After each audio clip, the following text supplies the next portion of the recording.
Tutur Tinula. Kali ini mengetengahkan episode pertama dengan judul Pelangi di Atas Kurawa. Dalam seri yang ke-28 ini didukung oleh para pemain Mamo Pratomo sebagai Kertanegara, Heri sebagai Dyah Wijaya, Kasdu Dewa sebagai Lembu Sora, Otis Perkasa sebagai Mengci, Asdi Swastra sebagai Empu Ranubaya, Dibyo sebagai pelayan, dan Nusri pembawa cerita. Selamat menikmati. Pagi itu, Prabu Kertanegara memimpin pertemuan di Balai Paseban Agung yang dihadiri para pembesar kerajaan. Hadir pula ketiga utusan dari negeri Mongolia.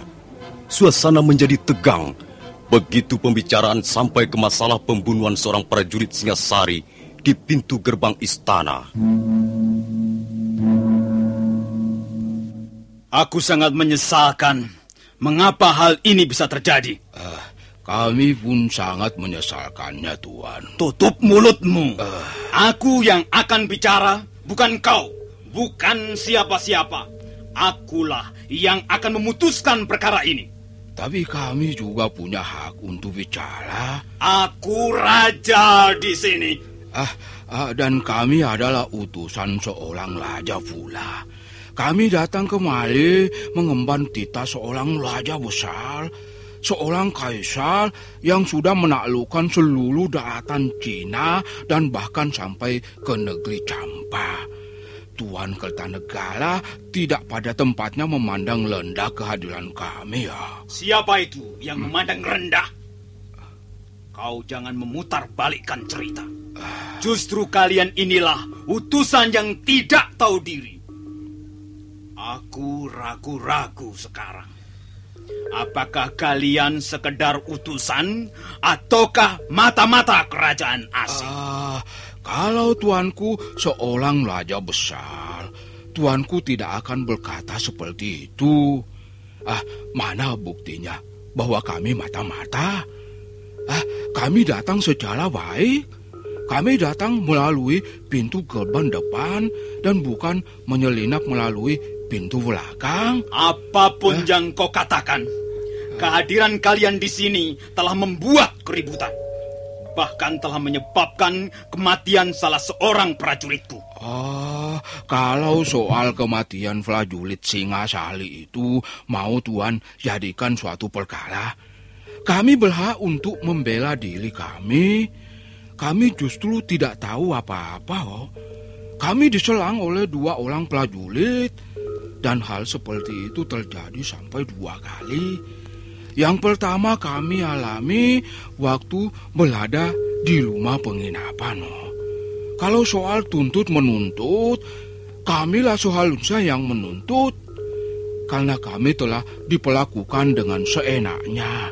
Kami tidak dihargai sebagai utusan dan kami telah ditelantarkan. Aku tidak pernah mentelantarkan tamu-tamuku. Kalau memang tamu itu pantas mendapat penghargaan yang semestinya. Jadi menurut Tuan, kami tidak pantas mendapat penghargaan. Kalian mabok-mabok di negeri yang kalian kunjungi. Kalian membuat keributan hingga salah seorang prajurit kami terbunuh. Apakah itu perbuatan utusan yang pantas mendapatkan penghargaan? Kalian harus bisa berkaca dengan baik sebelum pergi kemana-mana. Iya, Tuan Kertanegara, Tuan telah menghina kami habis-habisan. Kami tidak akan melupakan kata-kata Tuan itu. Mengci! Kalau kau tidak terima, kau boleh melaporkan hal ini kepada kaisarmu. Maaf, Gusti. Sebaiknya pembicaraan mengenai peristiwa pembunuhan itu ditangguhkan dulu. Jangan ikut campur urusan ini, Paman Lembu Sora. Orang-orang Mongolia ini terlalu kurang ajar. Dan Tuan adalah seorang raja yang tidak tahu wadas kesopanan. Mengci!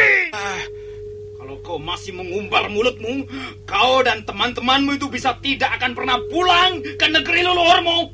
Maaf, Ayahanda Prabu. Hamba mohon hendaknya Ayahanda Prabu bisa mengekang hawa nafsu. Bagaimanapun mereka adalah utusan seorang raja. Sanggrama Wijaya, aku bukan anak kecil.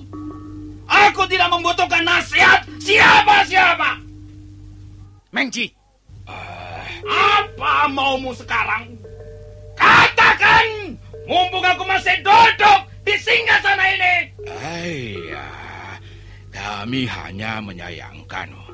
Sebenarnya negeri ini indah sekali, tapi kami tidak akan tinggal di sini terlalu lama. Aku pun tidak membutuhkan kehadiranmu di sini terlalu lama.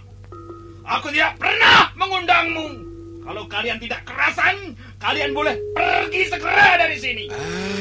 Kami akan segera pergi setelah mendapat jawaban surat dari pemerintah Singasali ya. Hei, dengar! Kalian tidak akan pernah mendapat jawaban surat itu. Kalau begitu, artinya Tuan telah menghina raja kami ya. Kau boleh mengatakan demikian pada Kublai Khan. Nah, lihat! Aku tidak sudi menjawab surat kaisarmu. Singasari tidak pernah memandang perlu bersahabat dengan negeri Mongolia.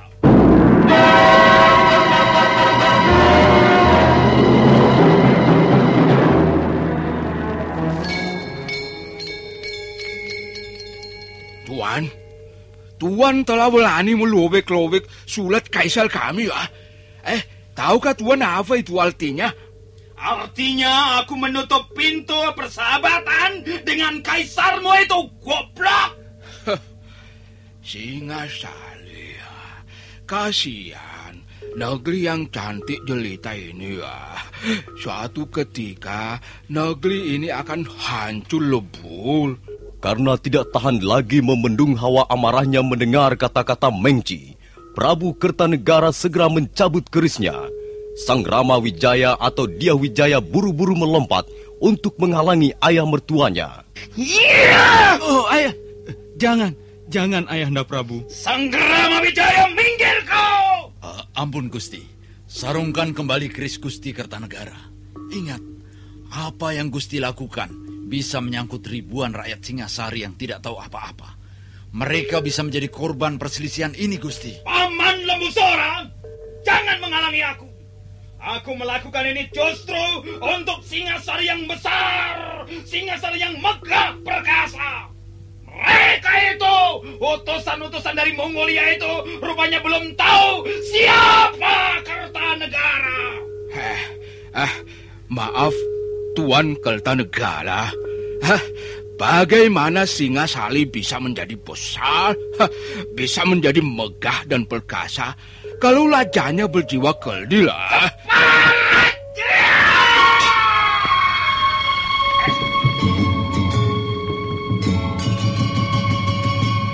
Gerakan Prabu Kertanegara sangat cepat, terbawa oleh hawa amarah yang hebat.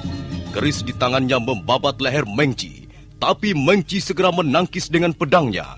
Sabetan yang kedua menyusul, dan kali ini Mengci terlambat menghindar hingga wajahnya menjadi korban. Darah menetes di lantai Balai Paseban Agung. Sambil meraba wajahnya yang terluka, utusan dari Mongolia itu menuding ke arah Prabu Kertanegara. Kau raja yang tak tahu adat kesopanan, wah. Kau berani melukai seorang utusan? Aku tidak terima. Aku akan melaporkan hal ini pada kaisar, loh. Laporkan pada kaisarmu. Tidak, nantinya Kertanegara akan jadi gentar.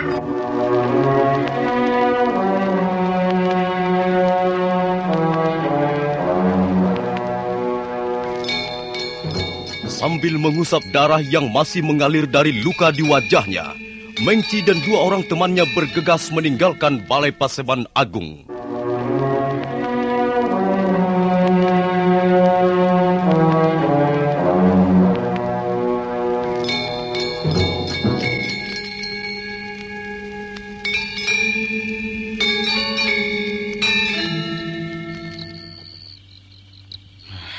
Ayahanda memang keterlaluan. Kalau utusan yang bernama Mengci itu tidak segera mundur dan menyarungkan pedangnya, dia bisa pulang ke negerinya tinggal nama. Hamba yakin peristiwa ini akan membawa buntut kelak di kemudian hari, Gusti. Ya, kita telah gagal mengendalikan Ayahanda. Darah sudah memercik di lantai Paseban Agung. Ya. Semuanya sudah terjadi, Gusti. Mau tidak mau, kita semua harus berani memikul akibatnya. Kalau sewaktu-waktu Kubilai Khan mengirim bala tentara ke Singasari, kita harus melawan mereka sampai titik darah yang terakhir. Saya tak habis pikir, Paman Lembu Sora. Mengapa Ayahanda Prabu tidak berpikir panjang? Mengapa selalu terburu nafsu? Oh iya, Gusti Sang Ramawijaya. Bagaimana beritanya mengenai Pranaraja? Pranaraja gagal meredakan kemarahan Mengki itu. Orang-orang Mongolia itu langsung meninggalkan rumah penginapan menuju pantai Tuban. Maaf, Gusti. Kalau Pranaraja gagal, mengapa Gusti tidak mengulanginya? Maksud Paman, aku harus membujuk mereka itu. Apakah itu ada gunanya, Paman Busora? Hamba tidak dapat memastikan apakah ada gunanya atau tidak. Tetapi bukankah setiap usaha perlu dicoba? Kalau Gusti menyusul mereka sekarang ini, hamba rasa masih punya kesempatan untuk menemui mereka. Baiklah. Aku kira saran Paman Lembu Sora cukup masuk akal. Bukan kita takut berperang melawan bala tentara Kubilai Khan, Gusti. Tapi masih banyak persoalan di dalam negeri yang perlu ditangani. Terutama masalah kerusuhan yang melanda Singasari. Baiklah, Paman. Tolong siapkan kudaku. Kita berangkat secara diam-diam melewati pintu gerbang samping kiri.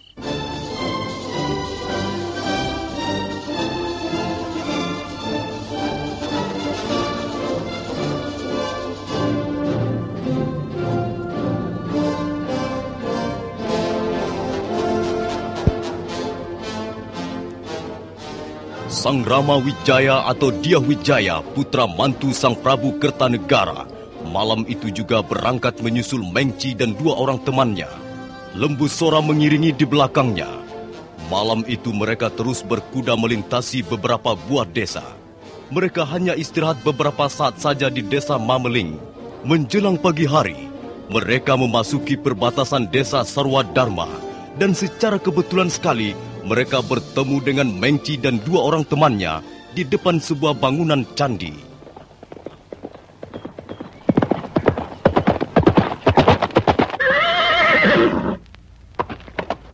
Maaf, Tuan Mengci. Saya mengganggu sebentar. Saya seperti pernah melihat Tuan. Beliau adalah Gusti Sang Ramawijaya, putra mantu Sang Prabu Kertanegara. Apakah Tuan diutus Kertanegara untuk minta maaf pada kami ya? Saya sangat menyesalkan peristiwa di Balai Paseban Agung kemarin. Dan secara pribadi saya ingin minta maaf pada tuan-tuan. Raja Singasari itu berhati culas. Kukira dia tidak sehebat seperti yang disombongkannya. Memang demikianlah watak Ayahanda Prabu. Iya, Tuan tidak perlu mengambil hati. Memang demikianlah perangai Sang Prabu. Mudah tersinggung, mudah marah, tetapi juga mudah pula melupakan semuanya. Tuan ingin aku melupakan golesan di wajahku ini ya? Itu tidak akan terjadi. Kertanegara harus bertanggung jawab atas luka di wajahku ini, wah. Nah, silahkan kembali ke Singasari dan katakan pada ayah mertua Tuan bahwa Mengci tetap akan meneruskan perkara ini ke tangan Kaisar.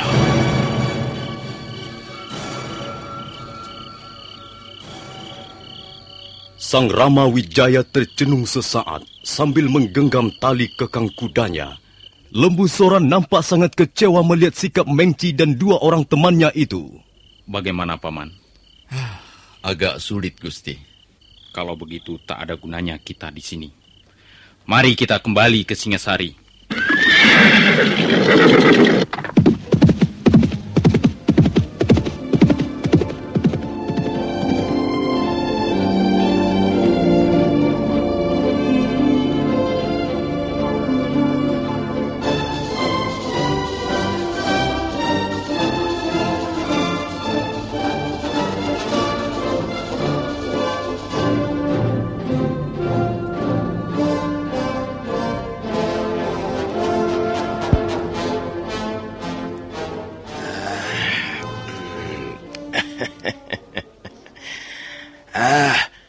Mana guci tuaknya?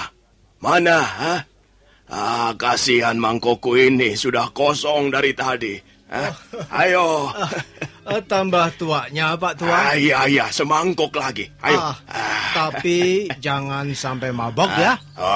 Kalau takut mabuk jangan masuk rumah minum. Tinggal di rumah saja, membantu istri mengupas bawang merah. Ayo, mana tuang sini? Ayo. Tua-tua bukannya sadar malah mabok-mabokkan. Jangan ngomong begitu. Kalau tidak senang orang mabuk, jangan membuka rumah minum. Aku membuka rumah minum ini mau cari untung, cari duit. Bukan mau membersihkan muntahan orang mabok atau menggotong orang mabok ke rumahnya. Orang ini mau cari enaknya sendiri saja. Kau mau ngajak ribut ya, Pak Tua ya? Nah ini aku paling benci orang mabok karena selalu membuat keributan di mana-mana. Tidak selalu begitu. Itu pekerjaan anak-anak muda yang berjiwa pengecut. Mereka mabok supaya timbul keberaniannya. Lalu semua orang lewat ditantang berkelahi. Ya tentu saja ribut. Kalau kau mabuk untuk apa? Untuk melupakan kekasihmu di seberang sana, Pak Tua? Tidak usah dipikir. Kekasihmu sudah disamber orang. Orang ini pintar melucu juga. Jangan khawatir. Aku tidak akan mabuk. Aku minum semangkuk 2 mangkuk sekedar untuk menghangatkan tubuh. Supaya penyakit tulangku tidak terlalu nyeri. Aku tentu bukanlah tukang minum yang konyol seperti 3 orang asing itu. Hai, kau mendengar juga berita itu, Pak Tua? Telingaku tidak akan menjadi rusak hanya karena minum semangkuk 2 mangkok tuak. Ya, tentu saja aku mendengar berita itu. Berita itu terbang dengan cepat seperti punya sayap Raja Wali. Hampir semua orang tahu.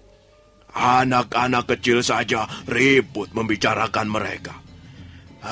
Tapi itu salah mereka sendiri. Minum di luar takaran dan akhirnya membuat keributan. Seorang prajurit terbunuh dan... Jangan kau teruskan lagi, Pak Tua.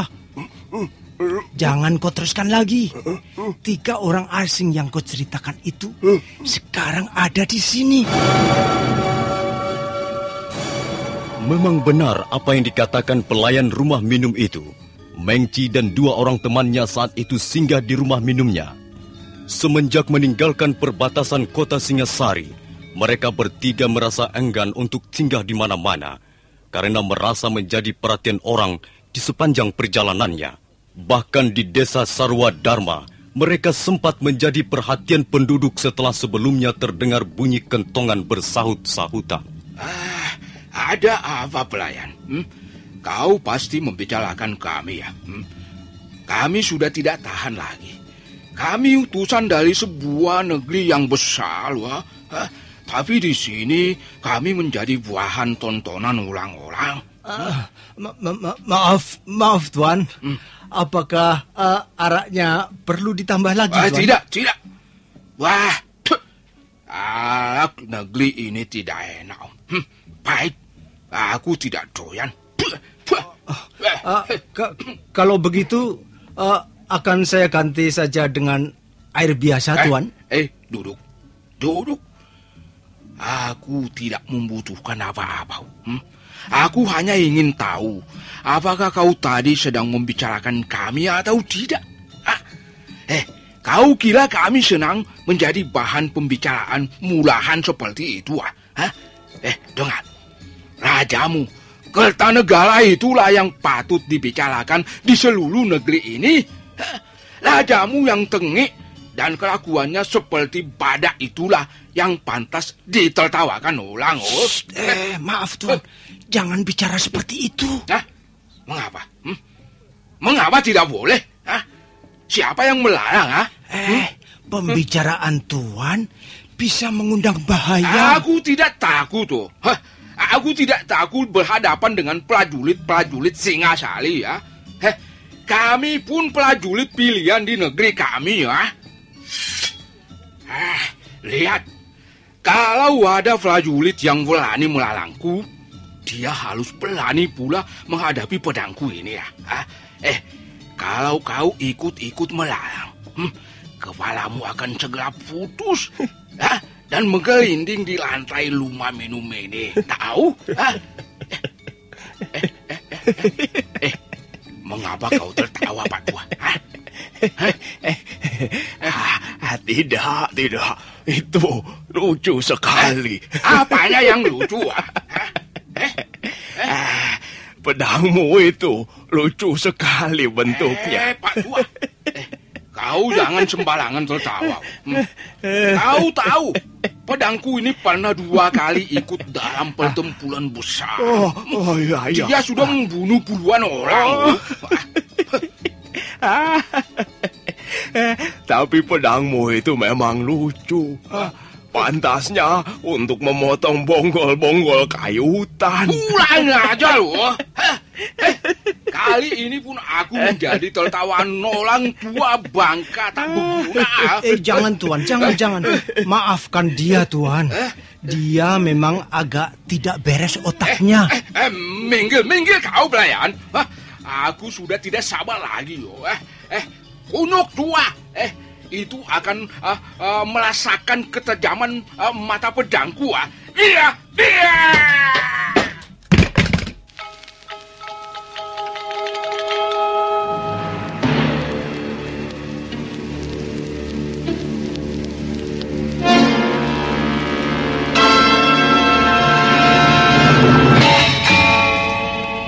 Karena marahnya, Mengci menebaskan pedangnya ke arah Pak Tua yang segera melompat ke samping. Pedang yang besar itu berkelebat dan akhirnya membelah menjadi 2 sebuah meja minum. Nah, para pendengar sekalian, bagaimana kisah selanjutnya? Siapakah Pak Tua yang berani itu? Silakan menunggu seri berikutnya. Sampai jumpa.